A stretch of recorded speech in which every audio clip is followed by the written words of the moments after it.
ఆది కాండము 5వ అధ్యాయము 21 నుంచి 24 వచనాలు. ఆది కాండము 5వ అధ్యాయం 21 నుంచి 24 వచనాల వరకు. హానోకు 65 ఏళ్ళు బ్రతికి మెతుషెలను కనను.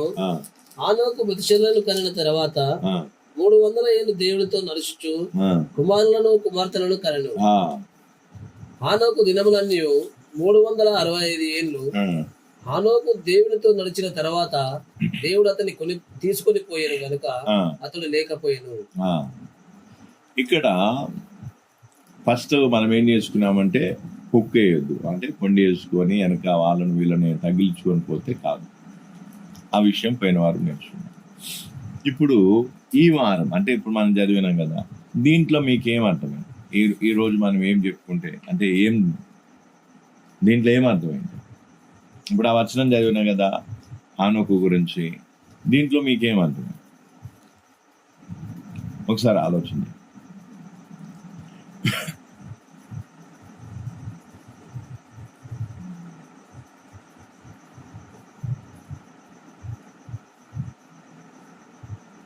ఒకసారి ఆలోచన చేసి చెప్పండి, దాంట్లో మీకు ఏమర్థమైంది? హానోకు జీవితం గురించి ఎన్ని 21, 22, 23, 24 వచనాలు ఉన్నాయి. ఇంకా కొత్త నిబంధనలు కూడా అక్కడక్కడ ప్రస్తావనలు ఉన్నాయి, తర్వాత సంగతి. అయితే ఇప్పుడు ఈ 4 వచనాల నుండి పోయిన వారం ఒకటి నేర్చుకున్నాం, ఈ వారం కూడా మనం ఇంకోటి నేర్చుకోవాల్సి ఉంది. దాంట్లో అంటే మీరు ఒకసారి ఆలోచన చేయండి, దాంట్లో ఏముంటుంది?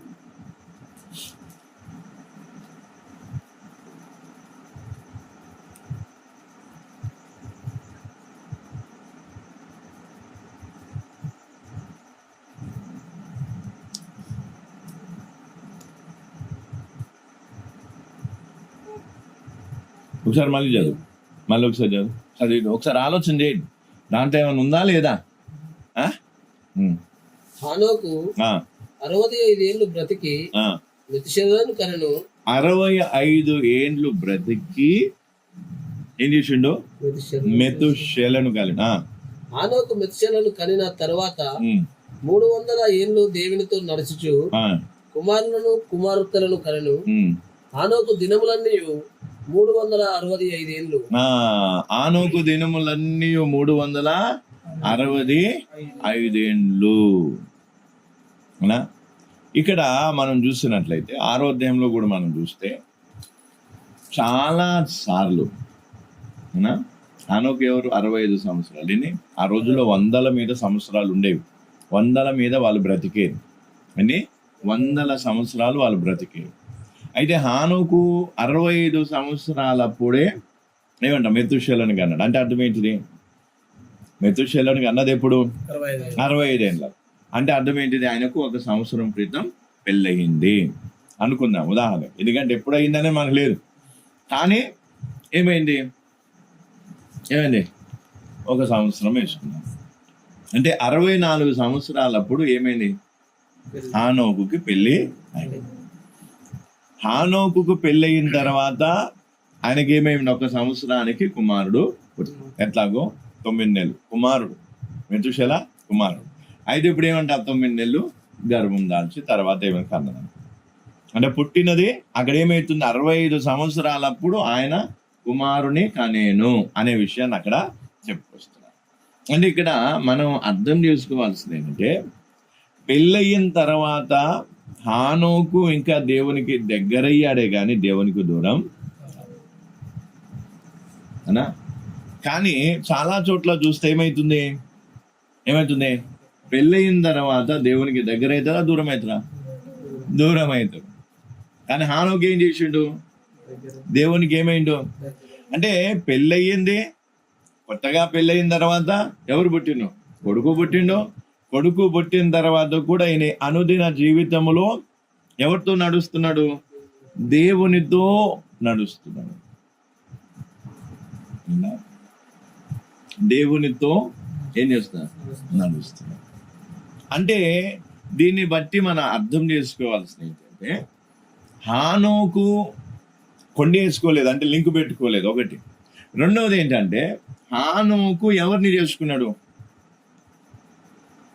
హానోకు ఎవరిని చేసుకున్నాడు? ఎవరిని పెళ్లి చేసుకున్నాడు? విశ్వాసురాలని పెళ్లి చేసుకున్నాడు. ఎవరిని? విశ్వాసురా. ఎందుకంటే మెతుషెల అనే పదానికి అర్థం మనం చూస్తే చాలా క్లియర్గా అర్థమవుతుంది. నేను రాను ఆ విషయాలు చెప్తా. హానోకు ఎవరిని పెళ్లి చేసుకున్నాడు? విశ్వాసురాలను చేసుకున్న కారణాన్ని బట్టి విశ్వాసురాలను చేసుకున్న ఈ సహోదరి హానోకును ఏం చేసింది? దేవునితో నడవటంలో ఏం చేయలేదు? ఆటంకపరచలేదు. ఏమంటా? హానోకు కూడా దేవునితో నడిచినప్పుడు ఏమంట? ఎవరు కూడా? తన భార్య కూడా దేవునితో నడిచి ఉండొచ్చు, దేవుని యందు విశ్వాసం కలిగి ఉండొచ్చు. ఎందుకు మనం ఎట్లా చెప్పగలుగుతున్నాం? ఎందుకంటే ఏం కాలేదు, హానోకును ఏం చేయలేదు?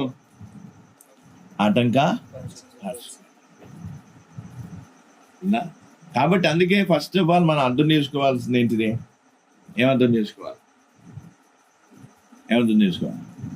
పెళ్ళి అయిన తర్వాత ఏం కావాలి? దేవునికి దగ్గర అయ్యేటట్టు ఉండాలి. దేవునికి దగ్గర అయ్యేటట్టు ఉండాలంటే ఏం చేయాలి?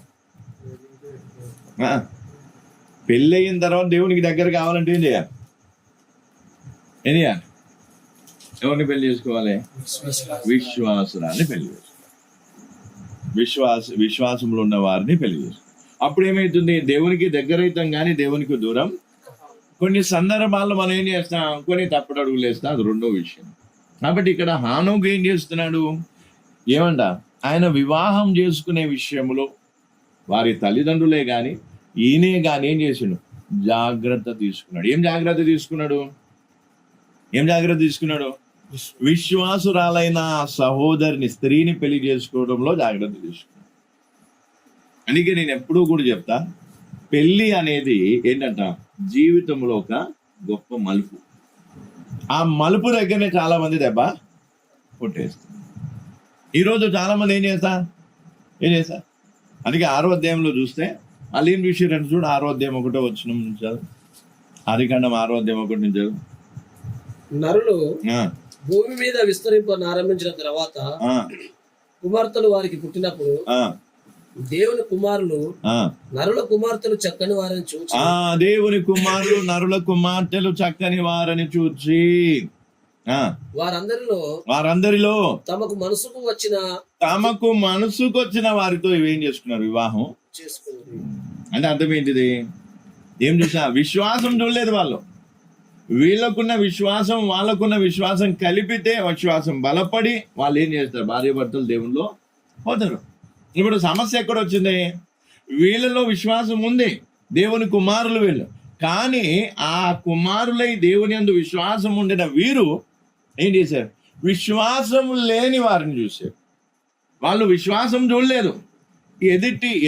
ఎదురుగా ఉన్నటువంటి ఎవరైతే సహోదరి ఉందో, సహోదరుడు ఉన్నాడో, వారిలోని విశ్వాసం చూడలేదు. ఏం చూశారు? చక్కదనాన్ని చూశారు, సౌందర్యాన్ని చూశారు, పుష్టితనాన్ని చూశారు, ఇంకా ఆస్తిపాస్తులు చూశారు, ఇంకా ఇవేవో చూశారు.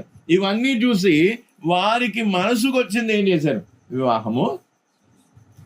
కానీ ఆ పని ఎవరు చేయలేదు? అందుకే అక్కడ దేవుని కుమారులందరూ ఏమైపోయారు? దేవునితో నడవటం మానేసారు. దేవునితో నడవటం మానేసి ఏమైపోయిందంట?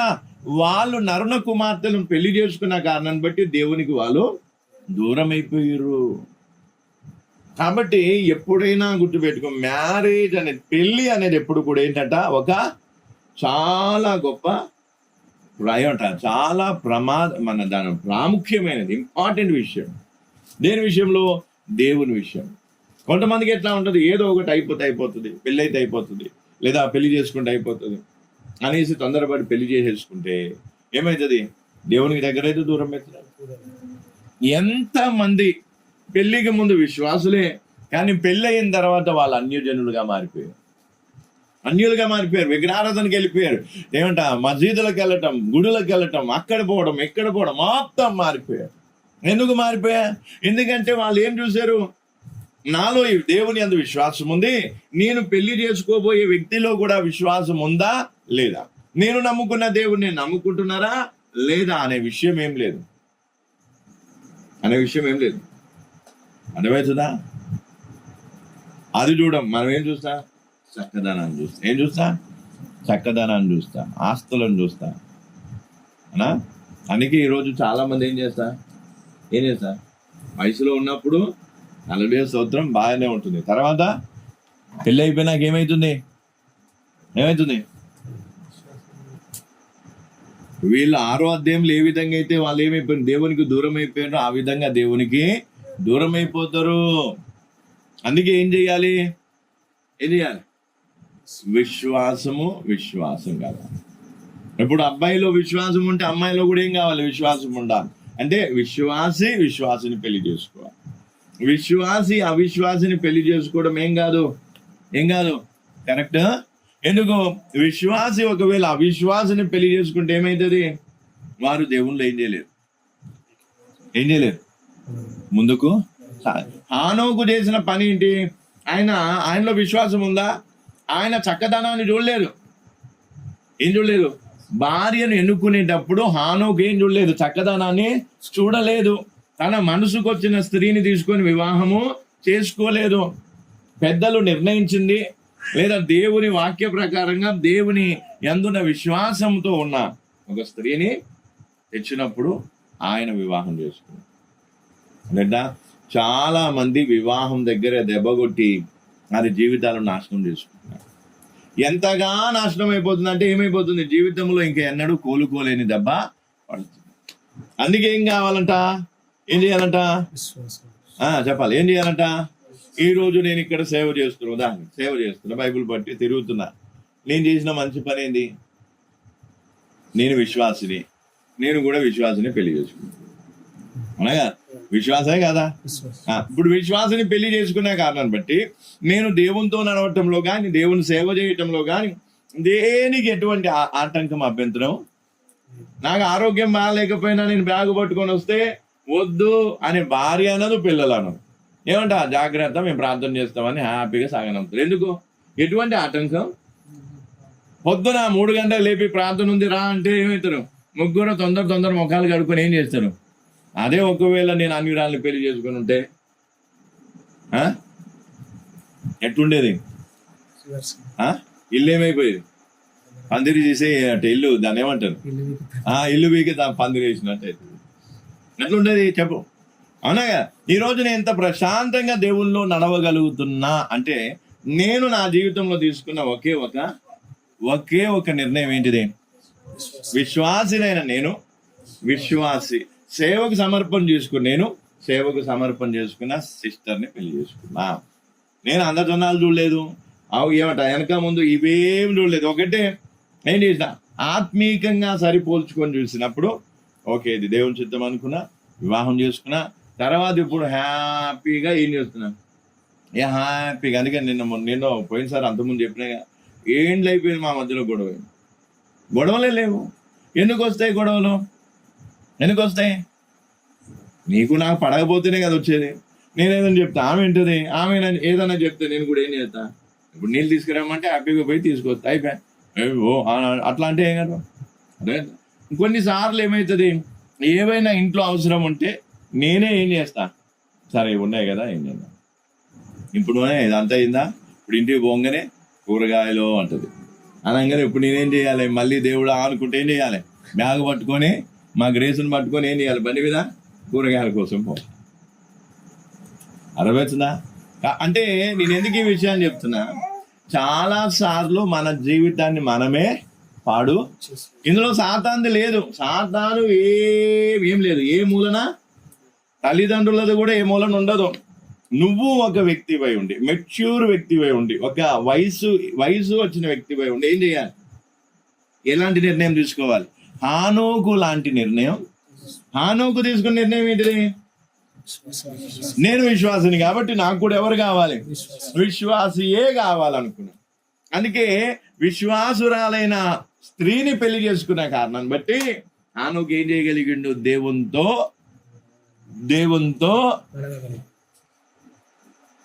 అదే ఒకవేళ అన్యుడు. అందుకే ఇక్కడ 6వ అధ్యాయంలో చూస్తే వాళ్ళు ఏం చేసారు? అన్యులను పెళ్లి చేసుకున్నారు. అంటే దేవుని మీద విశ్వాసం లేనోళ్ళను ఏం చూసి పెళ్లి చేసుకున్నారు? అందచందాలను చూసారు, ఆస్తిపాస్తులను చూసారు, ఏదో చూసి పెళ్లి చేశారు. అందుకే ఈరోజు చాలా కుటుంబాలు ఏమవుతున్నాయి? కొంతకాలమే ఆకర్షితం. మొన్న కూడా చూసారా ఇక్కడ బాలాజీ హైదరాబాద్లో ప్రేమించి పెద్దలను ఎదిరించి పెళ్లి చేసుకుని ఏం లాభమయ్యా? కొన్ని రోజులు ఉండే 5 నెలల గర్భిణి, 5 నెలల గర్భిణి ఆమెను చంపి ముక్కలు చేశారు. ఎందుకంటే ముందున్నటువంటి ఏం లేదు, నమ్మకం లేదు, ముందున్నటువంటి ఏం లేదు. అంటే ఎవరు ఎట్లా మారిపోతారో. కానీ ఒక వ్యక్తి, నువ్వు విశ్వాసం చూసి పెళ్లి చేసుకుంటే ఏమైతుంది? ఒక భరోసా ఉంటుంది. ఎవరు భరోసా? దేవుని భరోసా ఉంటుంది, పాస్టర్ భరోసా ఉంటుంది, సంఘం భరోసా ఉంటుంది. అవునా కదా? మనకి ఎట్లుంటుంది? ఏం కాదు, సర్వం ఆయనని. అందుకే ఏమంట, ప్రేమ గుడ్డిది, మెల్లది, ప్రేమ ఏమంట చౌటిది. ప్రేమ అందుకే ఎవరు చెప్పినా వినదు, ప్రేమ చౌటిది. తర్వాత ఏమంట, ఆయన నన్ను బాగా చూసుకుంటాడు. ఏం చూసుకుంటాడు? అట్లా గుడ్డిగా నమ్మిన వాళ్ళు పోయి ఏం చేశారు? తీసుకుపోయి ముంబైలా అమ్మేసారా లేదా? అట్లా ఎంతమంది జీవితాలు పాడైపోయినాయి. ఎట్లా? కాబట్టి ఎందుకు ఈ విషయాన్ని చెప్తున్నా? ఆనోకు చేసిన మంచి పని ఏంటిది? విశ్వాసి కాబట్టి విశ్వాసురాలను పెళ్లి. అదే కదా. అందుకే ఇప్పుడు నేను కూడా పాస్టర్కి ఇప్పుడు నేను ఉన్నాడు ఉదాహరణకి బ్రదర్ అప్పుడు మళ్ళీ సిస్టర్ బాధపడుతుంది. ఆ ఫిలిప్ అని ఉన్నాడు. ఫిలిప్ అని ఏం చేసిండు? ఒక అంగిరాలు పట్టుకొని వచ్చి పాస్టర్ మాకు పెళ్లి చేయమంటే ఏం చేస్తానా? లేదు బాబు, మాకు వాక్యం అనుమతి. ఎందుకంటే ఒక అవిశ్వాసురాలని పెళ్లి చేసుకోవడం వల్ల ఆ వ్యక్తికి నష్టమే జరుగుతుంది కానీ లాభము ఎంతవరకు ఉంటుంది? 3 నెలలు లేదా 6 నెలలు. తర్వాత ఏమైపోతుంది? జీవితం, దాంపత్య జీవితం ఏమవుతుంది? మామూలు. తర్వాత గొడవలు, తర్వాత నొల్లులు. అప్పటి వరకు నీ మీద నిన్ను దోమ కొట్టడం కూడా నాకు ఇష్టం లేదంట. దోమ కొట్టుడు కాదు, వీళ్ళే పెద్ద దోమలై కొడతా ఉంటారు. అలాగా ఎందుకంటే ఏమి లేదు, మురిపం అయిపోయినాయి. కొంతకాలమే, సంవత్సరం 2 సంవత్సరాలు మాట, 6 నెలలు. నేను ఎందుకు ఈ విషయాన్ని చెప్తున్నా? ఆనోకు చేసిన మంచి పని ఏంటిది? విశ్వాసురాల్ని పెళ్లి చేసుకున్నాడు. అట్లనే ఏం చేయాలి? ఇప్పుడు యాకోబు అని ఉన్నాడు, అయిపోయింది పెళ్లి. ఆయన ఎట్లా చేసుకున్నాడో ఏమైందో అయిపోయింది. ఇప్పుడు ఆయన ఏం చేయాలి? తన పిల్లల విషయంలో కానీ, తనకు తెలిసిన బంధువుల విషయంలో కానీ ఏం చేయాలి? వేరే వాళ్ళని ఏ విధంగా ప్రోత్సహించాలి? బాబు, నువ్వు విశ్వాసివి కాబట్టి విశ్వాసురాల్ని చూసుకో. విశ్వాసురాలు అయితే విశ్వాసునే చూసుకొని పెళ్లి చేసుకో. దానికి నేను సమ్మతిస్తాను. అట్లా మనం ఏం చేయాలి? అనా కదా? కానీ లేదు, మనం ఏం చేస్తా? అట్లా ఎంకరేజ్ చేస్తే ఏమవుతుంది? వాళ్ళు చేసే పాపంలో నువ్వు కూడా పాలు పంచినట్టు అవుతుంది. తర్వాత వాళ్ళు మోసపోయిన తర్వాత ఏమవుతుంది? ఉసురు అంటారు దాని, పాపం అన్నారు. ఏమంటారు? ఆ ఉసురు తగులుతుంది. తర్వాత ఉసురు పోసుకున్నట్టే. తర్వాత ఏమవుతుంది? ఘోరంగా ఉంటుంది పరిస్థితి. అందుకే ఇప్పుడు ఏమైందంట, పరిస్థితి అసలే బయట బాగాలేదు. దేవుని నమ్ముకున్న వ్యక్తిని మనం ఏం చేయొచ్చు? నమ్మొచ్చు. కొంతనన్నా రూపాయలు చారాన్ని మందమని నమ్మొచ్చు. కానీ దేవుని నమ్ముకోని వ్యక్తిని ఏం చేయలేము. అంటే 5 పైసల మందం కూడా నమ్మలేము. ఎందుకంటే వాళ్ళు ఎవరో ఏందో నటిస్తారు, బాగా నటిస్తారు, నమ్మిస్తారు, ఎన్నెన్నో మాటలు అంటారు. ఏమంట నీకోసం ఏదైనా. అందుకే ప్రియులారు ఈరోజు ఏం కావాలంట? ఆదికాండం 6వ అధ్యాయంలో రాయబడినట్టుగా ఏం కావద్దు, అవిశ్వాసురాలను పెళ్లి చేసుకున్న కారణాన్ని బట్టి ఏమైందంట? వాళ్ళు దేవుని వదిలేసిర్రు. దేవుని మీద విశ్వాసాన్ని కోల్పోయారు. దేవుని మాటను లెక్క చేయలేదు.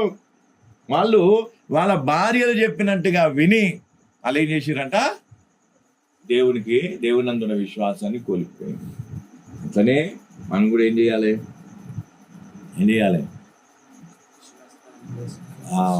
ఒకవేళ సరేనయ్యా, ఈ విషయం మాకు తెలియకుండా అవిశ్వాసం పెళ్లి చేసుకున్నాం అని ఒకవేళ యాకోబు ఏడుస్తూ అడిగింది అనుకో, దానికి కూడా జవాబు ఉంది. దానికి కూడా వాక్యంలో ఏముంది? జవాబు. చూడండి ఒకసారి ఈ అబ్బా నాలుకే కరుచుకుని మాట ముందే తెలిస్తే బాగుండేది పాస్టరు, ఆ విశ్వాసరాలు ఎవరో మాకు నువ్వే చూసి పెళ్లి చేసి ఉంటే ఈ రోజు మా బతుకులు ఎంత బాగుండేవి అని అనుకుంటావా అనుకోవా? ఇప్పుడు సరే అయిపోయింది. ఇప్పుడు ఏం చేయాలి? ఇప్పుడు అయిపోయింది. ఇప్పుడు నేను అప్పుడు లేను, ఇప్పుడు ఉన్నా, అప్పుడు అయిపోయింది. ఇప్పుడు ఏం చేయాలి? దాని గురించి పరిష్కారం అనా. కొంతమంది ఏం చేస్తారు చూడండి ఒకసారి 1 కొరింథీలు 7వ అధ్యాయము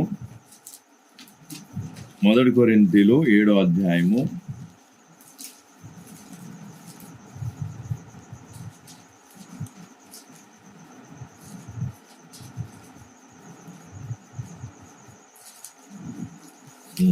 7వ అధ్యాయము 1 కొరింథీలు 7వ అధ్యాయము 10వ వచనం నుండి స్టెప్ బై స్టెప్ చదువుకొని పోదాం. మరియు పెళ్లి అయిన వారికి నేను కాదు, ప్రభువే ఆజ్ఞాపించినది ఏమనగా భార్య భర్తను ఎడబాయకూడదు. భార్య భర్తను పెళ్లి అయిపోయింది, పెళ్లి కాకముందే ఏం కావాల్సింది? జాగ్రత్త పడాల్సింది. పెళ్లి కాకముందే ఏం కావాల్సింది? జాగ్రత్త పడాల్సింది. కానీ అప్పుడు ఏం చూసినాం? అందమో ఆస్తో ఏదో చూసినాం. మొత్తానికి అయితే పెళ్లి చేసుకుని పెళ్లి అయిపోయినాక ఇప్పుడు ఏం చెయ్యాలి? ఎడబాయొద్దు. భర్త భార్యను ఏం కావద్దు? ఎడబాయొద్దు. అర్థమవుతుందా? వాక్యం ఏమని చెప్తుంది? ఏం కావద్దు? విడిచిపెట్టొద్దు. ఎవరు చెప్పే మాట? ప్రభు ఆజ్ఞ. ఏంటిది? అబద్ధాలు మానితే సరిపోదు. మనం వాక్యంలో అబద్ధాలు మానమని చెప్పాడు కదా దేవుడు, అందుకే నేను అబద్ధాలు మానేస్తాను, కానీ భర్తను మాత్రం వదిలేస్తాను అనా, భార్యను మాత్రం వదిలేస్తాను అంటే ఇది కూడా ఆజ్ఞనే కాదా? ఇది కూడా చూడు ఉందా పైన, లేకపోతే చూడు 10వ వచనం మళ్ళీ చదవనా. మరియు పెళ్లి అయిన వారికి నేను కాదు ప్రభువే ఆజ్ఞాపిస్తున్నాడు. ఆజ్ఞాపించినది ఏమనగా భార్య భర్తను ఎడబాయకూడదు. భార్య భర్తను ఏం కావద్దు? ఎడబాయకూడదు. భార్య భర్తను ఎడబాయకూడదు. అదే మాట ఏమైతుంది? భర్త భార్యను ఎడబాయకూడదు. ఇక్కడ పరిష్కారం ఉంది, కింద ఇంకా మనం చూద్దాం. ముందు ఏం చేయాల్సింది? పెళ్లి చేసుకునేటప్పుడే నువ్వు విశ్వాసమై ఉంటే విశ్వాసిని వెతుక్కోవాల్సింది, విశ్వాసిని వివాహం చేసుకోవాల్సింది. ఇప్పుడు ఈ సమస్య వచ్చేది. ఇప్పుడు సమస్య వచ్చింది కదా అని విడిపోవడం పరిష్కారము, ఎడబాయటం పరిష్కారము కాదు. విడాకులు పరిష్కారము. వాక్య ప్రకారంగా విడాకులు అనేవి లేవు. వాక్య ప్రకారంగా ఏం లేవు? విడాకులు అనేవి లేవు. కానీ ఈరోజు ఏమవుతుంది? ఈయన అందరం చూసి ఏమంటారు? ఎంత బాగున్నాడు, సేమ్ దాన్ని ఏమంటారు? ఎవరు ఏం పేరు?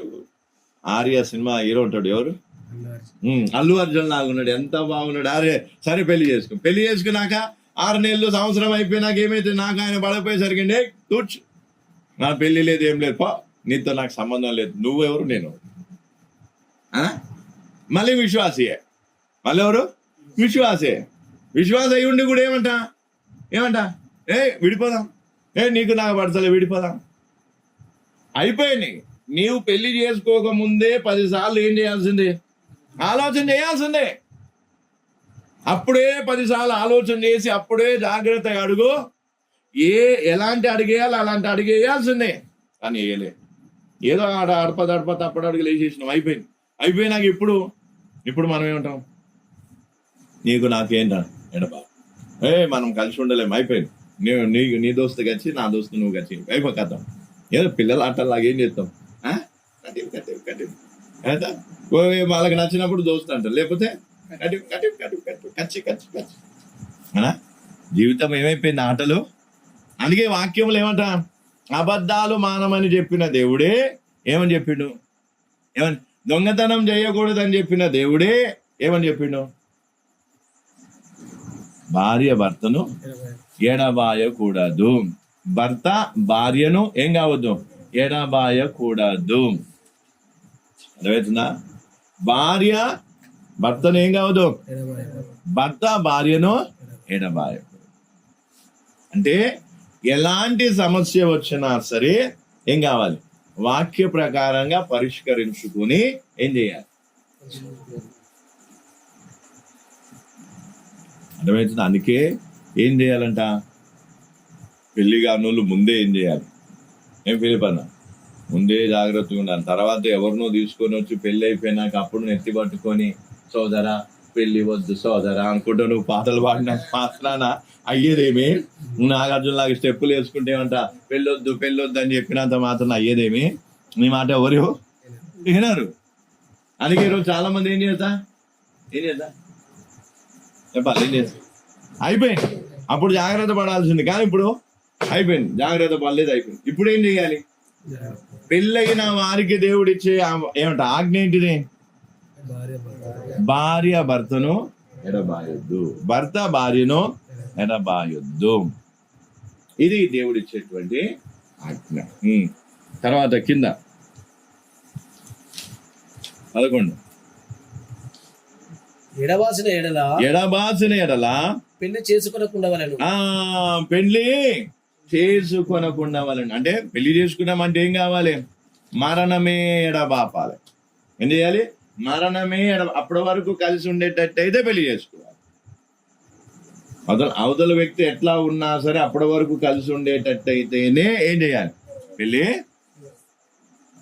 ఎప్పుడు చేసుకోవద్దు. అని ఏం చేస్తా? పెళ్లి చేసుకుంటా, తర్వాత ఏమైపోతుంది? కొన్ని రోజులు ఉంటాం, తర్వాత ఏమైపోతుంది? వేరువేరుగా. అట్లా ఎడబాసే పని ఆ ప్రోగ్రాం పెట్టుకోవద్దా? కింద లేదా తన భర్తతో సమాధాన పడవలెను. తన భర్తతో సమాధాన పడవలెను. మరియు భర్త తన భార్యను పరిత్యజింపకూడదు. భార్య భర్తతో సమాధాన పడాలి. భర్త ఏం కావద్దు? భార్యను పరిత్యజింపకూడదు. దేవుని భయం ఉంటే ఏం చేయాలి? ఇప్పుడు కొన్నిసార్లు ఎట్లుంటది అంటే అవతల వ్యక్తి భార్య కానీ లేదా భర్తే కానీ కొంత ఫ్యామిలీ బ్యాక్గ్రౌండ్ వీళ్ళకి మనం ఏం చేసినా కూడా నచ్చిపోతుంది అనేసి ఏం చేస్తారు? అన్యాయం. అట్లాంటి వాళ్ళు ఏం చేస్తారు? వాక్యం ఏమని చెప్తుంది? నువ్వు దేవుని భయం ఉంటే, దేవుని వాక్యానికి లోబడే వ్యక్తి అయితే నువ్వేం చేస్తావు? ఈ వాక్యానికి భార్యను ఏం కావద్దు? పరిత్యజింపకూడదు. అర్థమైందా? భార్యను పరిత్యజింపకూడదు. పరిత్యజించడం వదిలిపెట్టడం, విడాకులు ఇచ్చి ఏం చేయడం? విడిపించుకోవడం. భార్య ఏం చేయాలంటే భర్తతో ఏం చేయాలి? సమాధాన పడాలి. ఏం చేయాలి? భార్య భర్తతో, భర్త భార్యను ఏం చేయొద్దు? పరిత్యజింపకూడదు. అర్థమవుతుందా? అందుకే ఇప్పుడు ఏం చేయాలంట? మన అర్థమవుతుందా లేదా? ఎటో పోతుందా? పాయింట్కి వస్తుందా లేదా? వస్తుంది. లాస్ట్ కల్లా పాయింట్కి వస్తుంది. అయినా ఇదంతా ఏంటంటే బోర్డును దుడిచి ఏం చేస్తున్నాం? రాస్తున్నాం అన్న. Okay, right. కింద చూడండి, ఇంకేముంది? 12 వచ్చిన ప్రభు కాదు నేనే తక్కిన వారితో చెప్పున్నదేమనగా ఏ సహోదరునికైనను అవిశ్వాసురాలైన భార్య ఉండి ఆమె అతనితో కాపురము నిష్టపడిన ఎడల అతడు ఆమెను పరిత్యజింపకూడదు. విశ్వాసంలోకి ఏం కాలేదు, రాలేదు. ఈమె విశ్వాసే, కానీ తొందర పడిపోయి ఏం చేసింది? అవిశ్వాసురాల్ని పెళ్లి చేసింది. అందుకే ఇక్కడ ఏమంట? పురుషునికి ఏ సహోదరునికైనా అవిశ్వాసురాలైన భార్య ఉంటే ఆమె ఈ భర్తతో కాపురం చేయడానికి ఇష్టపడినప్పుడు ఏం చేయొద్దు? ఆ భర్త ఆ భార్యను వదిలేయొద్దు. రెండా వాక్యం ఎప్పుడు కూడా ఏం చేస్తుంది? జతపరుస్తుందే కానీ వేరు. అవిశ్వాసురాలు కదా, ఆమెతో నీకు గొడవలు అవుతున్నాయి కదా, నువ్వేం చేయి? నీ భార్యను విడిచిపెట్టేసి నువ్వేం చేయి? దేవుణ్ణి వెంబడించు అంటే అది వాక్యంలో అట్లా. అవిశ్వాసురాలే కావచ్చు, ఆమె అన్యురాలే కావచ్చు, నువ్వు నమ్ముకున్న దేవుడిని నమ్మకపోయినా, నీతో పూర్తిగా ఏకీభవించకపోయినా నువ్వేం చేయాలి? భార్యను విడిచిపెట్టి. ఎందుకంటే భార్య ఏం కావాలనుకునే? భర్తతో కలిసి కాపురం ఉండాలనుకున్నప్పుడు ఆమెను విడిచిపెట్టడానికి ఏం లేదు, అనుమతి లేదు. అవిశ్వాసురాలే కావచ్చు. అర్థమవుతుందా? కింద ఇప్పుడు భర్త గురించి చెప్తా. మరియు ఏ స్త్రీకైనను అవిశ్వాసి అయిన భర్త ఉండి ఆమెతో కాపురము చేయని ఇష్టపడిన ఎడల ఆ, ఆమె అతని పరిత్యజింపకూడదు. ఆ. అంటే అవిశ్వాసురాలైన భార్య లేదా భర్త ఉన్నప్పుడు వారిని ఏం కావద్దు, వారు కలిసి ఉండాలనుకున్నప్పుడు వారిని ఏం చేయొద్దు, విడిచిపో. ఎవరు చెప్పాము? దేవుని వాక్యం చెప్తున్నాయి. అందుకే వాక్యానికి మనం ఏం కావాలి? లోబడాలి. భార్య అయినా భర్త అయినా ఏం కావాలి? ఫస్ట్ థింగ్ ఏంటి? నువ్వు చేసిన పెద్ద పొరపాటు. ముందే ఏం కావాలి? నువ్వు విశ్వాసం అయితే విశ్వాసనే పెళ్లి చేసుకోవాల్సి. సరే, ఆవేశంలోనో కారణాలు ఏవైనా సరే అవిశ్వాసిని పెళ్లి చేసుకో. అవిశ్వాసిని పెళ్లి చేసుకున్న తర్వాత ఇప్పుడు ఏం కాలేదు, అవిశ్వాసి నీకు అడ్డు కాదు. అవిశ్వాసి నీతో కలిసి కాపురం చేయాలనుకున్నప్పుడు భార్య అయినా భర్త అయినా అప్పుడు ఏం చేయాలి? ఆమెను పరిత్యజింపకూడదు. అంటే ఆమెను ఏం చేయదు, అతన్ని కానీ ఆమెను కానీ విడిచిపెట్టద్దు. వాళ్ళతో కాపురం చేస్తూ వాళ్ళతో కలిసి ఉంటూ నువ్వు దేవునితో నడవాలి. వారితో కలిసి ఉంటూ నీ విశ్వాసాన్ని నువ్వు కాపాడుకోవాలి. అర్థమవుతుందా? అందుకే హానోకు ఏం చేసిండు? భార్య ఉంటుండగా పిల్లలు ఉంటుండగా దేవునితో నడిచిండు. సింగిల్ గా సోలోగా ఉండి ఏం చేద్దాం, దేవునితో నేను నడుస్తా, మేము ప్రార్థనకు పోతా, నేను ప్రార్థనకు వచ్చి ఏం చేస్తా, అల్లులు స్తోత్రం పాట పాడతా. ఇప్పుడున్న ఫ్రీడమ్ అప్పుడు ఇప్పుడు ప్రార్థనకు వచ్చినాం అనుకో, అప్పుడు ఎవరు ఉంటారు? 2 పెగ్గులేసి బయట నిలబడతాడు, బయట నుండి పిలుస్తుంటాడు. ఇక ఎట్ట పిలుస్తారు మీకు తెలిసి, అవునా కదా? పెళ్ళైనప్పుడు ఉన్న ఫ్రీడమ్ ఉంటుందా? అందుకే ఏం కావాలి? పెళ్లి చేసుకునే ముందే ఆలోచన. ఎప్పుడు ఏమన్నాడు? ఇప్పుడు ఉదాహరణకి సిస్టర్ అనుకో, పెళ్లి చేసుకునే ముందు ఏం చేయాలి? నేను విశ్వాసనే కాదని చూసుకుని ఏం చేయాలి? పెళ్లి. అప్పుడు ఏమైతే ఇద్దరు కలిసి ప్రార్థనకు వస్తారు, మంచిగా అయితే ఒకే దేవుని నమ్ముకుంటారు, మంచి విశ్వాసంలో ఉంటారు. ఈ కష్టం వచ్చినా నష్టం వచ్చినా ఒకరికొకరు తోడుకుంటారు. వాళ్ళకి ఏముంటది? దేవుని భరోసా ఉంటది, మధ్యలో ప్రేమ ఉంటది, ఐక్యత ఉంటుంది, ఇవన్నీ ఉంటాయి. కానీ ఈరోజు పరిస్థితి ఏంటిది? ఏముండే? అవేం చూడం. ఫ్యూచర్లో ఏమవుతుందో మనకేం లేదు, పెళ్ళి అయిపోవాలి అంతే. పెళ్ళి అయిపోదు కదా కథ. అసలు పెళ్ళి అయిపోయిన తర్వాతనే అసలు సినిమా. పెళ్ళి అనేది పేర్లే. అదేనా? పెళ్ళి అనేది ఏంటిది? సినిమాకు ముందు వచ్చే పేర్లే. తర్వాత ఏముంటది? అసలు సినిమా ఎప్పుడు స్టార్ట్ అవుతుంది? పెళ్ళి అయిన తర్వాత, కొన్ని రోజులు అయిన తర్వాత. అదేనా? అందుకే ఏం కావాలంట? ఫస్ట్ ఏం చేసుకోవాలి? పెళ్లి విషయంలో జాగ్రత్త పడాలి. ఏ విధంగా జాగ్రత్త పడాలి? అందుకే కొంతమంది అవిశ్వాసుడైనా అవిశ్వాసురాలని పర్వాలేదు, కానీ వాళ్ళకి ఆస్తి ఉండాలి బాగా, వాళ్ళకి అందం ఉండాలి బాగా. అవి చూస్తే ఏం లాభం? వీళ్ళని ఎన్నాళ్ళు కలిసి ఉంటారో గ్యారంటీ. నా జీవితంలో ఎంత మంది భార్య భర్తలు నేను జతపరిచిన, ఎంత మంది వెళ్ళిపోతాం, మేము విడిపోతాం అన్నోళ్ళని కూడా కలిపిన. అర్థమవుతుందా? ఎందుకు? మనం ఏం చేసినాం? జతపరిచే పని. అందుకే ఈ రోజు ఏం చేయాలంట? 2 పనులు. ఫస్ట్ థింగ్ ఏంటిది? పెళ్లికి ముందే ఆలోచన. పెళ్లికి ముందే ఆలోచించి నువ్వు విశ్వాసి అయితే నువ్వు విశ్వాసిని పెళ్లి చేసుకుంటే ఏమవుతుంది?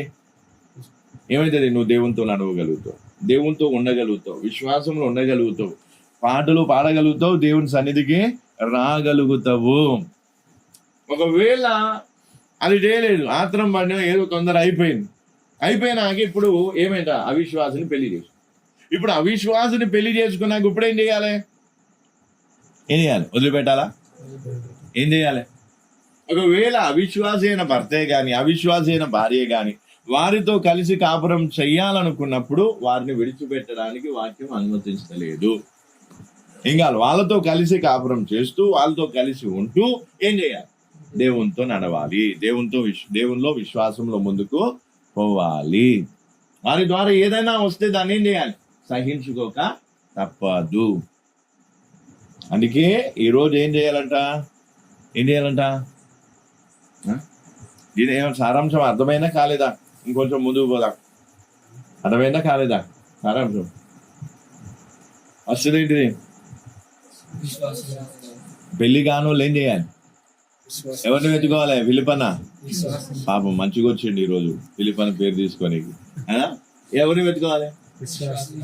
విశ్వాసురాలను వెతుక్కొని విశ్వాసురాలని ఏం చేయాలి?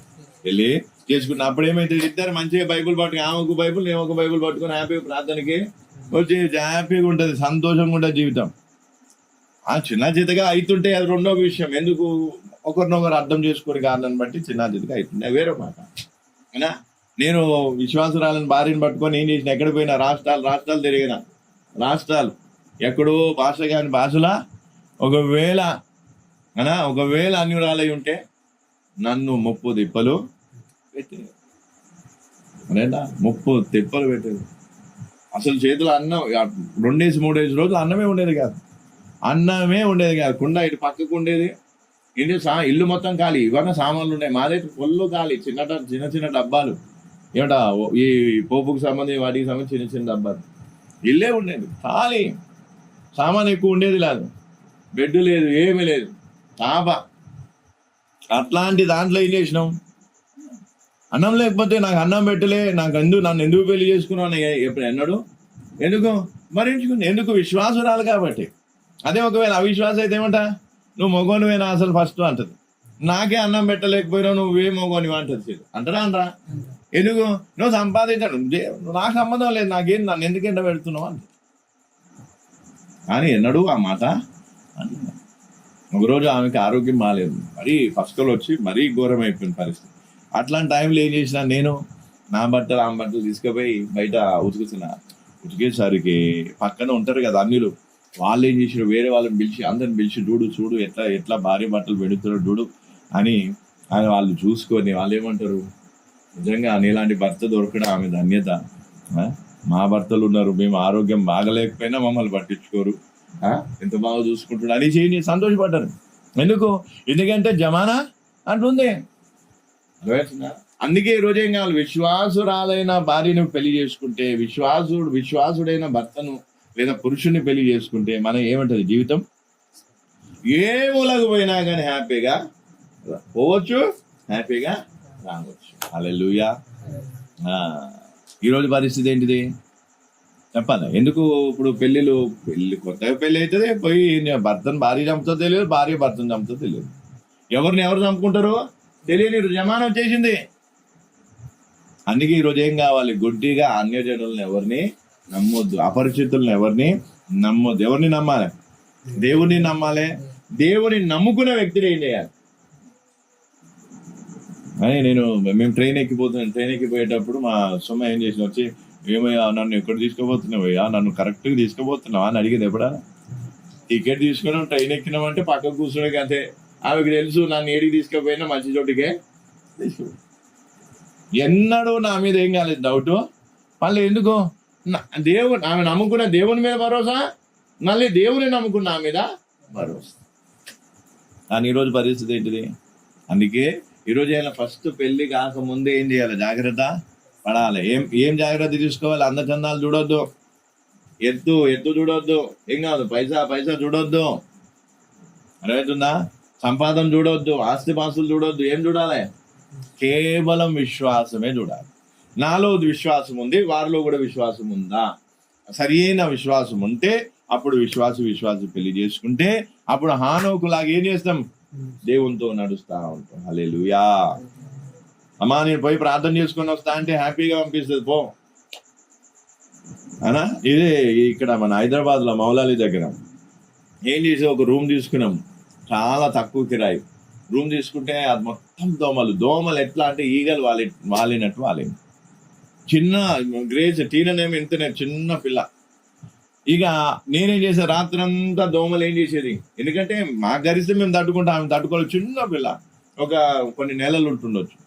ఇక ఆమెను వండబెట్టి మేమేం చేసేది, ఇక దోమలు ఎలగొట్టుకుంటూ నేను కొద్దిసేపు, మళ్ళీ ఆమె పనుకునే ఆ టైంలో, మళ్ళీ ఆమె లేచినప్పుడు నేను కొద్దిసేపు పనుకుని ఆమె చేసే ఆ పని. ఇంత సహకారం ఎవరిస్తారు, ఎవరు విశ్వాసులైతేనే ఆ పని చేస్తారు. నీకు బాధ వచ్చినా కష్టం వచ్చినా నీతో పాటు ఏం చేస్తారు, బాధను పంచుకుంటారు, నీ దుఃఖాన్ని అర్థం చేసుకుంటారు. అందుకే ఎవరిని పెళ్లి చేసుకోవాలి, పెళ్లి కాకముందే గుర్తుపెట్టుకోవాలి, ఎవరిని పెళ్లి చేసుకోవాలి. చలో భయ్ అయిపోయింది, మరి ఏం చేద్దామన్నా, అయిపోయింది మరి ఏం చేద్దామంటే దానికి పరిష్కారం ఉందా లేదా. ఇప్పుడు ఏం చేయాలి, సరే నువ్వు తెలిసో తెలియక అవిశ్వాసిని పెళ్లి చేసుకున్నావు. సరే దేవుని పూర్తిగా ఎరగని వ్యక్తిని పెళ్లి చేసుకున్న తర్వాత ఇప్పుడు ఏం చేయాలి? విడిచిపెట్టొద్దు. ఏం కావద్దు? విడిచిపెట్టొద్దు. వారితో కలిసి ఉంటూ ఏం చేయాలి? దేవునితో నడవాలి. ఒకవేళ దేవునితో నువ్వు నడిచే విధానాన్ని చూసి వాళ్ళు ఎక్కడికి రావచ్చు? దేవునిలోనికి రావచ్చు. దానికి 1 పేతురు 3:1 వచ్చిందా? అయిపోయింది, తొందరగా ముగిస్తా. టాపిక్ కొంచెం ఇంట్రెస్టింగ్ గా లేదనుకుంటా. ఈ టాపిక్ ఏదో బాగాలేదు, వేరే టాపిక్ అయితే బాగుంది. కానీ మరి నేర్చుకోవాలా వద్దా? వాక్యములు ఉండదు, నేర్చుకోవాలి మరి. చదువానా? 1 పేతురు 3:1 వచ్చిన చదువు. అటువలే స్త్రీలారా మీరు మీ స్వపురుషులకు లోబడి ఉండుడి. అందువలన వారిలో ఎవరైనా వాక్యములకు అవిధేయులైతే వారు భయముతో కూడిన మీ పవిత్ర ప్రవర్తన చూసి వాక్యము లేకుండానే తమ భార్యల నడవవలసిన నడవడి వలన రాబట్టబడవచ్చును. అంటే అర్థమేంటిది? ఇప్పుడు అవిశ్వాసితో నేను విశ్వాసిని, అవిశ్వాసైన భర్తతో కాపురం చేస్తున్నాను. నేను నా ప్రవర్తన మంచిగుండి నేను వాక్య ప్రకారం దేవుని వెంబడిస్తూ దేవుని వాక్య ప్రకారం జీవించినప్పుడు నా ప్రవర్తన చూసి నా భర్త రాబట్టబడవచ్చు. సరే, పెళ్లికి ముందు విశ్వాసి కాకపోవచ్చు, ఇప్పుడు అవిశ్వాసే కావచ్చు, పోనీ ఏ దేవుణ్ణి నమ్మని వ్యక్తి కావచ్చు, నాస్తికులే కావచ్చు, వాళ్ళు ఎవరైనా సరే ఏం కావాలి? వారితో కలిసి కాపురం చేస్తున్నప్పుడు నేను నా దేవుణ్ణి వెంబడించడంలో నమ్మకంగా ఉంటే అప్పుడు ఏమవుతుంది?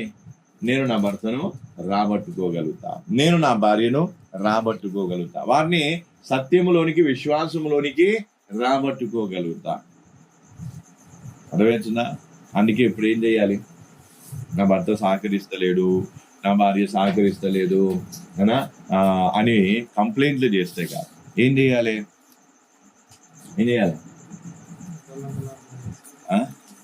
నాకేమేమైనా ఉంది? ఇప్పుడు విశ్వాసులైన వాళ్ళు అవిశ్వాసి అయిన భర్త మీద ఏం చేస్తారు? ఫిర్యాదులు చేస్తారు, చేయరా? ఎప్పుడు చూసినా కంప్లైంట్సే ఉంటాయి. అసలు ఈయననే అయినాడు, ఫలానా, ఇది అది ఇది. నువ్వు కంప్లైంట్లు కాదు, ఫిర్యాదులు కాదు, ఏం చెయ్యాలి?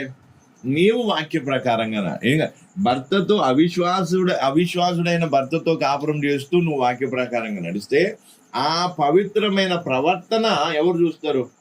భర్త చూసి వాక్యం లేకుండానే నీ ప్రవర్తన బట్టి, నీ జీవితంలో ఉన్న మార్పును బట్టి ఆ వ్యక్తి ఏమైతుంది? దేవుని వద్దకు రాబట్టబడవచ్చు.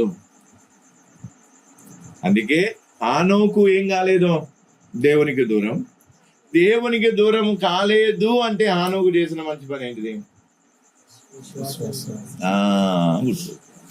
అందుకే జీవితాన్ని చేతులారా ఏం చేసుకున్నా?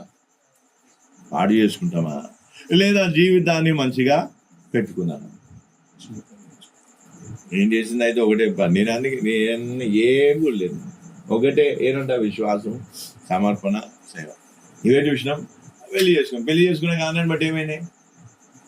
మా ఇంటికి వచ్చిన వాళ్ళు ఏంటంటే ఒక యవనస్తుడు బాబు, ఇప్పుడు ఐఏఎస్ ఏదో ఆఫీసర్ అయ్యింది, అది ఇది అయింది, తర్వాత మర్చిపోయింది లేదు. అప్పుడు మా ఇంటికి వచ్చేది ఓకే.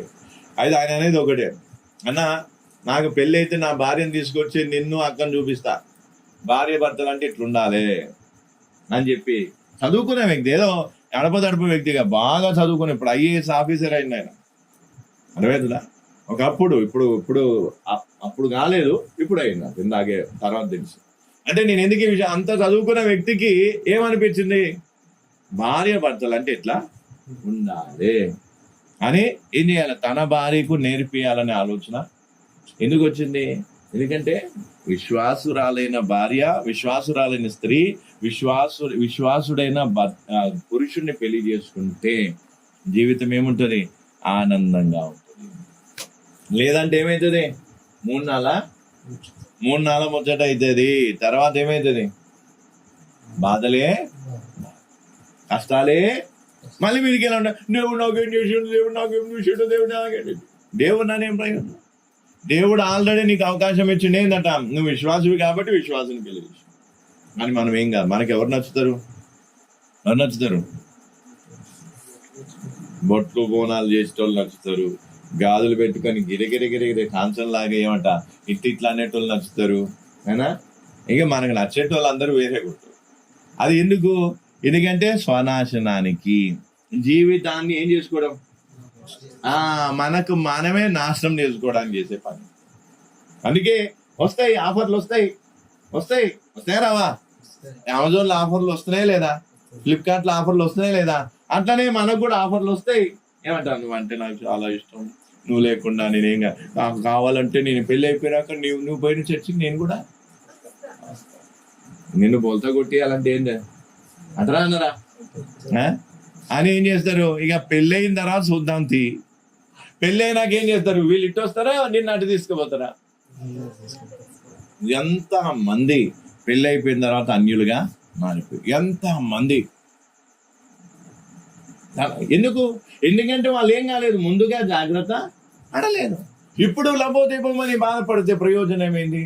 ఎవరు చేసుకుంది అది? వాళ్ళే స్వయంగా చేసుకున్నారు. అందుకే ఫస్ట్ ఆఫ్ ఆల్ ఒకటి ఏం చేసుకోవాలి, పెళ్లిగాని వాళ్ళు ఏం చేయాలి? విశ్వాసుని మాత్రమే పెళ్లి. అదే నిశ్చయిత ఉండాలి. ఇంకా వేరే దిక్కులు చూడొద్దు. అటు ఎన్ని ఆఫర్లు అయినా సరే ఏం కావాలి, రిజెక్ట్ చేసేయాలి.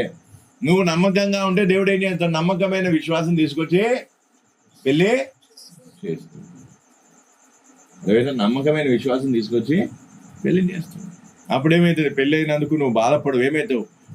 పెళ్లి చేసుకున్నందుకు బాధపడవు, ఏమవుతావు? సంతోషం. అనగా ఇప్పుడు నన్ను ఎవరన్నా అడిగితే ఏమంటా? పెళ్లి చేసుకోమంటారా పాస్టర్ గారు? పెళ్లి చేసుకోమంటారా వద్దంటారా అంటే నేనేమంటా? చేసుకోమంటారా వద్దంటారా? నా ముఖం చూస్తే ఎట్లా అనిపిస్తుంది? నా హాలత్ చూస్తే ఎట్లా అనిపిస్తుంది? ఇక నా రసకల్లా మన కాజీపేటలో దిగగానే ఫోన్ వచ్చి ఎడున్నావు, వీడియో కాల్ చేయి, నువ్వు కాజీపేటకి పోయినావా లేదా, ఏడున్నావు చెప్పు అనా ఎంక్వైరీ ఏమని చేస్తా. పలానా చోటికి పోయిందంటే నమ్మకం, పలానా చోట అంటే ఏముంది నమ్ముతుంది. దేవుని తర్వాత నమ్మే వ్యక్తి ఎవరన్నా ఉన్నారంటే నేనే. ఎందుకంటే ఆ భరోసా వచ్చింది. కానీ మనకి ఎట్లుంటది? పెళ్ళై కొన్ని రోజులు అయిందా లేదా, ఏం స్టార్ట్ అయినాయి అనుమానాలు. ఆల్రెడీ పెళ్ళికి ముందే వీళ్ళు ఏం చెప్తారు వాళ్ళ హిస్టరీ మొత్తం, బయోడేటా మొత్తం. ఇగో అనుకోకుండా ఇట్లా అయిపోయింది అట్లా అయిపోయింది, నాకు ఆ ఫ్రెండ్ ఉండే ఈ ఫ్రెండ్ ఉండే ఫలాన్ని చెప్పేసరి. పెళ్ళికి ముందు ఏముండేదో నాకు అనవసరం, పెళ్ళి అయిన తర్వాత మనం అన్నమా. పెళ్ళి అయిపోయినాక మళ్ళీ వారం 10 రోజులకు నెల 2 నెలలకు ఏమైతే మళ్ళీ పాతాయని నాకు అన్ని చెప్పినావు నువ్వు అనేసరికి ఏమైపోయింది అనా నువ్వులైతే కదా. అందుకే ఇప్పుడు ఏం చేయాలి? ఫస్ట్ థింగ్ ఏంటిది? విశ్వాసినే పెళ్లి చేసుకోవాలి, ఫస్ట్ థింగ్. రెండవది ఏంటిది? సరే అవిశ్వాసిని పెళ్లి చేసుకున్నావు, తెలుసో తెలియదు, ఇప్పుడు ఏం చేయాలి? వదిలేయాలా? వదలొద్దు. ఎందుకు?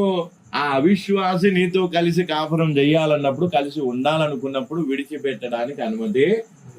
కష్టమో నష్టమో ఏం కావాలి? పడాలి. కష్టమో నష్టమో ఏం చేయాలి? ఆ వ్యక్తితో పడాలి. పడి ఏం చేయాలి? నీవు దేవునితో నడుస్తూ ఏం చేయాలి? మంచి మాదిరి, అవిశ్వాసురాలైన భార్యకు భర్తకు మంచి మాదిరి చూపిస్తే నీ ప్రవర్తన బట్టి వాళ్ళు ఏమవుతారు? దేవుని దగ్గరికి, దేవునిలోనికి. ఇది పెద్ద పోరాటమే చెప్పినంత ఈజీ. అందుకే ఈరోజు ఎంత మంది 40 సంవత్సరాలు అయిపోయింది, 45 అయింది, 50 సంవత్సరాలైనా భర్తలు ఏం కావాలి, ఎక్కడికి వస్తలేరు చర్చికి, దేవుని దగ్గరికి. ఎందుకు? నెత్తి పట్టుకునేది ఎప్పుడో. కానీ ఆ పోరాటం తప్పదు. పోరాటం తెచ్చుకుంది ఎవరు? మంచి ప్రశాంతంగా ఉండాల్సిన జీవితంలోనికి పోరాటం తెచ్చుకుంది ఎవరు? వీళ్ళే. అయిపోయింది, తప్పదు. ఇక జీవితాంతం ఏం చేయాలి? పోరాటం. వాళ్ళు ప్రార్థనకు వచ్చేంత వరకు, వాళ్ళు బాప్టిజం తీసుకునేందుకు, వాళ్ళు దేవుని దగ్గరకు వచ్చేంత వరకు ఆ పోరాటం తప్పదు, ఆ బాధలు తప్పవు. దాని నుంచి తప్పించుకోవడానికి ఏం లేదు. అర్థమైనా? కొంతమంది ఏం చేస్తారు, ఇక వీళ్ళు పెట్టే బాధ నేను తట్టుకోలేనని విడిపోతే ఏమవుతుంది? బాధలు ఎక్కువైతే తక్కువైతే కనీసం ఈయనన్నా మంచోడు కాబట్టి అంత 2 దెబ్బలకు వచ్చినా మళ్ళీ పక్కకు తీసుకుని ఏమంట పోనీలే అని ఏం చేస్తాడు, జండు మాట్లాడుతాడు. కానీ విడిపోయిన తర్వాత ఏముంటది? ఏమన్నా చూసేటోళ్ళు ఉంటారా, అడిగేటోళ్ళు ఉంటారా, లేకపోతే అయ్యో అనేటోళ్ళు ఉంటారా? ఉండరు. ఎందుకంటే విడిపోయిన వాళ్ళు అంటే అందరికీ స్త్రీ అయినా పురుషుడైనా ఏం చేస్తారు, సమాజంలో ఎట్లుంది. అందుకే ఈరోజు ఏం చేయాలి? 2 విషయాలు గుర్తుపెళ్ళాలి. ఒకటి, పెళ్ళికి ముందే జాగ్రత్త పడాలి. 2వది, పెళ్ళి అయిపోయినాక ఏం చేయాలి? భార్య భర్తతో ఏం చేయాలి? సమాధాన పడాలి, సమాధాన స్థితిలో ఉండాలి. భార్య భర్తను కానీ భర్త భార్యని కానీ ఏం కావద్దు, పరిత్యజించకూడదు. విడిచిపెట్టవద్దు. వాళ్ళు కలిసి కాపురం చేయడానికి ఉన్నప్పుడు, సిద్ధంగా ఉన్నప్పుడు కలిసి కాపురము చెయ్యాలి. ఏమీ కాదు. నువ్వేస్తుందా వాళ్ళ మీద దెయ్యాలు నాకు వస్తాయేమో, నీదైతుందేమో, అదవుతుంది, ఏం డౌట్ వద్దు. వాక్యం ఏమని చెప్తుంది? నువ్వు పవిత్రంగా ఉండు చాలు. ఏ దుష్టాత్మ కూడా ఏం కాదు. అర్థమవుతుందా? భార్యలో దెయ్యాలు నీలో పడుకో, భర్తలోని దెయ్యాలు నీలో పడుకో వచ్చే ఛాన్సే ఎందుకు? నువ్వు పవిత్రంగా ఉంటే, నువ్వు వాక్యానుసారంగా ఉంటే ఏ దుష్టాత్మ కూడా నేను ప్రభావితం. కానీ మనం పవిత్రంగా లేకపోతే అప్పుడేమవుతుంది? ఇక భార్యలోని దెయ్యాలు కాదు, చుట్టుపక్కల ఉన్న దెయ్యాలను నీకు వస్తాయి. మనగా అందుకే ఇప్పుడు ఏం చేద్దాం, చేద్దాం ప్రార్థన. ఒకసారి మొదటి పేతురు 3:1 మళ్ళీ ఒకసారి చదవండి. అటువలే స్త్రీలారా లేదా పురుషులారా ఇద్దరికి మీరు మీ పురుషులకు లోబడి ఉండు. అందువలన వారిలో ఎవరైనా వాక్యమునకు అవిధేయులైతే వారు భయముతో కూడిన మీ పవిత్ర ప్రవర్తన చూచి వాక్యము లేకుండానే తమ భార్యల నడవడి వలన రాబట్టబడవచ్చును. హల్లెలూయా. అందుకే భర్తను రాబట్టుకోవడానికి ఏం చేయాలి? మన ప్రవర్తన ఎట్లుండాలి? బాగుండాలి. మన ప్రవర్తన ఎట్లుండాలి? కానీ కొంతమంది ఏం చేస్తారు, వాళ్ళ ప్రవర్తన బాగుండదు కానీ భర్త వచ్చేయాలి, వాళ్ళ ప్రవర్తన బాగుండదు కానీ భార్య అయితే దేవునిలోనికి వచ్చేయాలంటే అది సాధ్యము కాదు. నీ ప్రవర్తనను బట్టి వాళ్ళు దేవునిలోనికి. అందుకే ఇప్పుడు ఏం చేద్దాం ప్రార్థన చేద్దామా? ఇంకా కొంచెం ముందుకు పోదామా? విని ఓపికకుండా డల్లుగున్నారు. ఆయన హ్యాపీకే కొంచెం చల్లవచ్చినట్టుంది. అది అయినా పోయినా ఏంటిది?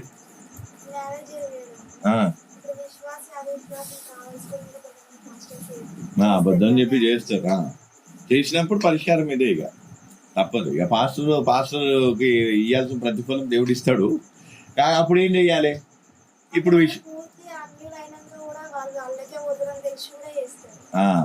అది దేవుడు వాళ్ళని పట్టుకుంటాడు. వీళ్ళు కూడా ఏం కావాలి? ఆ విషయంలో జాగ్రత్త ఉండాలి. అందుకే ఈ విషయాన్ని దృష్టిలో పెట్టుకుని చేద్దాం ప్రార్థన. ఏమైనా అర్థమైందా దొరా? ఇక వీళ్ళకంటే అర్థమై ఉంటుంది. ఇద్దరు ఏమంటారు? అక్క చెల్లెలు అవుతారు. ఏమవుతారు? వీళ్ళిద్దరు ఏమవుతారు? ఒకరినొకరు. సరే. కాబట్టి ఇక ఫిలిప్ అన్నకైతే మంచిగా అర్థమైనట్టుంది. పాపం ఎందుకైనా వస్తే ఒకవేళ ఇంటికాడనే ఉంటే ఎంత బాగుండేది. వీడికొచ్చి అనవసరంగా పెళ్లి గురించి ఇవన్నీ వినాల్సి వచ్చింది కదా. మళ్ళీ చెప్తున్నాం, పెళ్లి కాడనే చాలా మంది జీవితాలు పాడు. మంచి జీవితాన్ని చేతులు పాడు చేసు, మంచి జీవితం తలెత్తుకొని సమాజంలో హ్యాపీగా బతకొచ్చు. కానీ వీళ్ళే ఏం చేస్తారు? తొందరపడి ప్రేమ ఈ రోజుల్లో ఏమన్నా, ఒకప్పుడు ప్రేమ గుడ్డిది అయిపోయింది, ఇప్పుడు చోటిది కూడా అయిపోయింది. కొన్ని రోజులు అయితే కొంటిది కూడా అయిపోతుంది, గోనిది అయిపోతుంది. ప్రేమ ఇక అన్నీ అయిపోతాయి. ఎందుకు? ఎవరి మాట వినేది అయినా ఎవరి మాట వినేది? ప్రేమ అంటే చాలు. అది ప్రేమ కాకపోయినా ప్రేమ అంటే. అందుకే అట్లాంటి పనులు వద్దు. అందుకే ఏం కావద్దు, ఎటు దిక్కులు చూడొద్దు.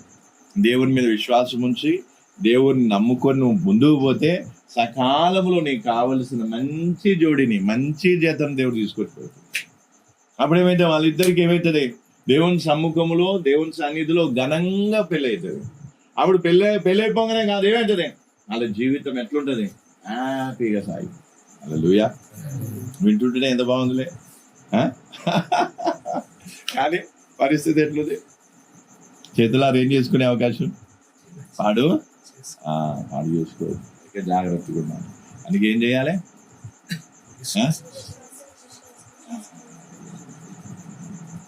చేద్దాం ప్రార్థన. ఇంకా ఉన్నాయి చాలా, కానీ ఇప్పుడు మీరు కొంచెం డల్ అయిపోయారు కాబట్టి మనం ఏం చేద్దాం. వాతావరణం బయట వర్షం కూడా వస్తుంది కాబట్టి చాలా చేద్దాం ప్రార్థన. అర్థమైందా కాలేదా? అందుకే ఎవరైనా సరే అవిశ్వాసం, ఇప్పుడు ఫిలిప్ ఉన్నాడు, అవిశ్వాసిని ఇష్టపడుతున్నప్పుడు ఏం చేయాలి? ఎంకరేజ్ చేయొద్దు, చెప్పాలి బాబు ఇది కరెక్ట్, ముదిరిపోకముందే జాగ్రత్త చెప్పాలి. బాబు వద్దు, మంచిది చెప్పిన తర్వాత ఆయన ఏం కావాలి? ఆ విషయంలో జాగ్రత్త పడితే సంతోషం.